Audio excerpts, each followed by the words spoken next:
bi vewa bambara ka gɛrɛn kɛnɛ kan an taara Bamakɔ sigida 6nan na falajɛkaw fɛ yen. Denmisɛn jɛkulu minnu ka baara bɛnnen don jabɔ ma n'o ye sinema ye. Ani olu de bɛna masala bi u ka baaraw kan. Ne tɔgɔ Amadou Kola Diallo. Elba production est structurée minnu ka baara bɛnnen don communication ma. N bɛ fɛn caman kɛ événementiel, audiovisuel et cinéma aussi. Voilà, an cinéma baara daminɛ sisan a bɛ san 5 ɲɔgɔnna bɔ. Mun yɛrɛ y'a to an cinéma ko choisi. Cinéma ye moyen mun na hakilina dɔw bɛ k'i la k'a lase mɔgɔ dɔw ma. Donc i bɛ se k'a don cinéma kɔnɔ facilement. Mɔgɔw b'a faamuya k'u yɛrɛ y'a kɔnɔ k'a sɔrɔ i ma t'i ɲɛsin a tigi ma ka kuma fɔ a ɲɛna. Donc o de cinéma bɔ nege donna ka di n ye k'a kɛ depuis n fitinin. Voilà, donc Ala y'a nɔgɔya n ye n ka se ka a sira tagama bi. E ni jabɔlaw cɛ bɛ cogo di n'o ye actrices ani acteurs ye? Donc ne ni artistes ni acteurs an cɛ la problème tɛ ne ni mɔgɔ cɛ. Ne ni bɛɛ ka di wa ne ni bɛɛ bɛ baara kɛ. N'i nana ni moyen b'i ye ne b'o baara de k'i ye. Voilà, k'a fɔ ko ne bɛ prix caya cogo la k'i ne tɛ se ka baara kɛ o tɛ Elba production yan. Parce que yan an ka laɲini dɔ ye fɛnɛ ka jeunes dɛmɛ ka mɔgɔ caman dɛmɛ.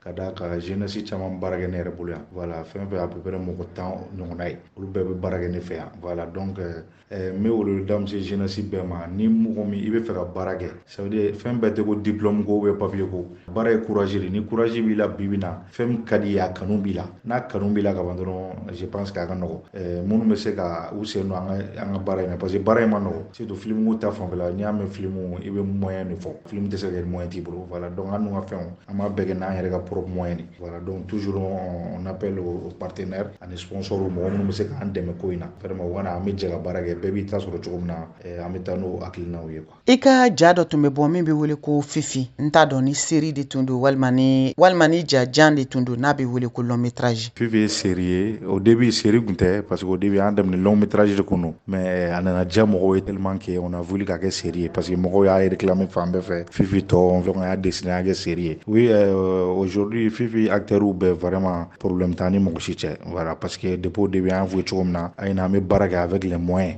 Minɛnw b'an bolo, équipe b'an bolo ka baara kɛ. Mais financement t'an bolo k'a fɔ an bɛ cachet ni fɛn dɔw kɛ cogo dɔ la. An bolo kɛ n'an yɛrɛ ka moyen de. Donc e ye acteur ye, baara ka di ye, a ye na an bɛ baara kɛ. Madame Traoré, Mariam Konate fɛnɛ bɛ baara kɛ Elba production na jabɔyɔrɔ don. An k'ale ka seereyaw lamɛn. Ne bɛ baara kɛ Elba production na comme scénariste. Tiɲɛ ni Ala ka fɔ depuis ne bilala baara la yan nɔ min diyara ne yɛrɛ yɛrɛ ye o de ye a bɛ baarakɛla bɛɛ dama kɛɲɛ. An bɛ dugawu de kɛ halisa Ala ka Elba production Ala k'a taa ɲɛ, Ala ka sababu ɲumanw nati halisa. O de kɔni tun bɛ ne bolo. An ye min sɔrɔ gɛrɛn kɔnɔ bi ka lase aw ma o de tun ye nin ye. Aw k'an bɛn dɔgɔkun wɛrɛ.